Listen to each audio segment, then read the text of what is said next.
Hostel का वो रहस्यमय कमरा। दोस्तों, ये कहानी एक नीलेश नाम के कॉलेज स्टूडेंट की है जिसके साथ हॉस्टल में कुछ ऐसी घटना घटती है जिसे सुन के आपकी रूह कांप जाएगी। तो बिना टाइम वेस्ट के इस वीडियो को स्टार्ट करते हैं, लेकिन लाइक और सब्सक्राइब करना ना भूलें। तो चलिए इस हॉरर स्टोरी को स्टार्ट करते हैं। दोस्तों, ये बात तब की है जब नीलेश मुझे पहली बार कॉलेज में मिला था। हम दोनों अलग अलग ज़िले से थे। हम दोनों का ही वो पहला साल था और मैं और नीलेश एक ही क्लास में थे। धीरे धीरे मैं और नीलेश बहुत ही पक्के दोस्त बन गए थे। हम दोनों एक दूसरे को अपनी सारी बातें बताते थे। ऐसे ही एक दिन की बात है जब उसने मुझे पहली बार अपने डर के बारे में बताया था। मैं आपको बताता हूँ, नीलेश एकदम निडर लड़का था। उसे किसी बात से भी डर नहीं लगता था।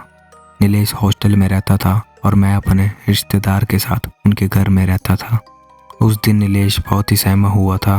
मैंने उससे कहा, जो भी हुआ है मुझसे बताओ, मैं तुम्हारा दोस्त हूँ। तब नीलेश ने हकलाते हुए कहा, भाई, रात में जब मैं 1 बजे टॉयलेट करने के लिए उठा तो मैंने देखा कि एक काला साया मुझे देख रहा है जो मेरे रूममेट के बिस्तर के आगे खड़ा है। मैं उस काले साये को अंधेरे में देखने की कोशिश करने लगा और जब मैंने मोबाइल का टॉर्च चलाया तो वो साया अचानक गायब हो गया। मुझे लगा ये मेरा कोई भ्रम है और मैं फिर से सो गया। लेकिन फिर जब मैं अगली सुबह उठा तो मैं हर रोज़ की तरह कॉलेज के लिए तैयार हो रहा था। तो मैंने अपने बेंच पर देखा, मेरी किताबों पर काले काले धब्बे आ गए थे। लेकिन मुझे कॉलेज जाने के लिए इतनी देर हो रही थी कि मैंने उस चीज़ पर ध्यान नहीं दिया और कॉलेज के लिए निकल गया। लेकिन उस दिन मैं अपनी पढ़ाई पर ध्यान नहीं दे पाया। फिर मैं शाम को वापस हॉस्टल आ गया, पर मैं बहुत थका हुआ महसूस कर रहा था। फिर मैंने सोचा चलो थोड़ा नहा लेता हूँ।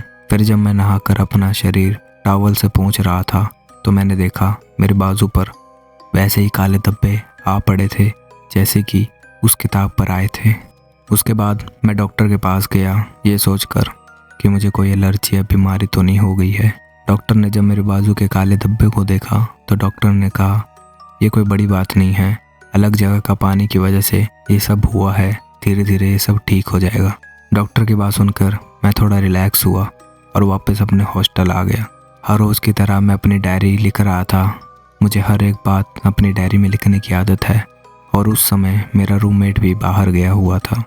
थोड़ी देर बाद डायरी लिखते समय मुझे एक आवाज़ सुनाई दी, जैसे कि मुझे कोई बुला रहा है। 2-3 बार आवाज़ आने पर मैंने रूम का दरवाज़ा खोला और देखा हर किसी का दरवाज़ा बंद था और गलियारे में कोई नहीं था।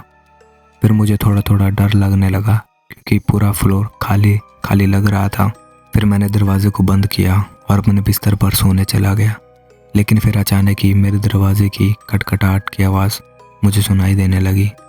फिर मैंने डरते हुए दरवाजे को खोला तो मैंने देखा कि मेरा रूममेट बाहर खड़ा है।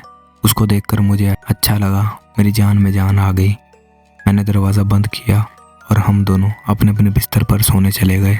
मैंने रात में सोचा ये सारी बातें मैं तुम्हें बताऊंगा और फिर मैं सो गया। सुबह उठा तो मुझे बहुत बुखार आ रखा था।